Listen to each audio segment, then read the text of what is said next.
দুনিয়ার লাইনেও বরকত, আখিরাতের লাইনেও বরকত।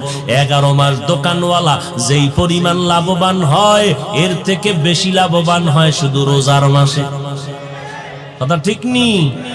হিন্দু ভাইজানও লাভবান হয়, সব ধর্মের মানুষ রোজার মাসে বড় লাভবান হয়, কারণ আমার মাওলার পক্ষ থেকে এটা বড় লাভের মাস।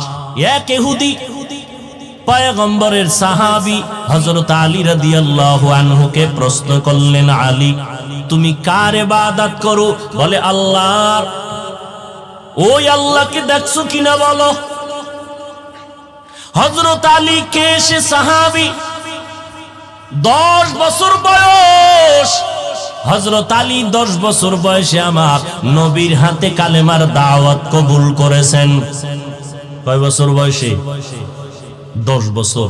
এজন্য সন্তান লাইনে নাই, কত তাবিজ কত দোয়া। মদিনার নবী তাবিজ দিয়া গেলেন, ও সন্তানের মা বাবা 7 বছর বয়সে সন্তানটারে নামাজের মুসাল্লায় দাঁড় করায়া দাও। 10 বছর যখন হবে একটু শাসন লাগলে করায়া নামাজে দাঁড় করাও।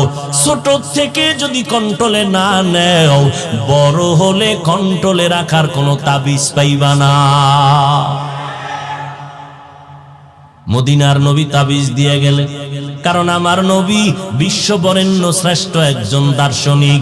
বিজ্ঞানী যদি হিসাব করো, আমার নবীর মতো শ্রেষ্ঠ বৈজ্ঞানিক পৃথিবীতে কেউ নাই। আমার নবী এত বড় ইবাদত করনেওয়ালা জমিনে আর কেউ নাই। আমার নবী শ্রেষ্ঠ, শুধু নবী হিসাবে শ্রেষ্ঠ না, যেদিকেই তুমি আঙ্গুল দিবা ওই লাইনেই আমার নবী হলেন শ্রেষ্ঠ।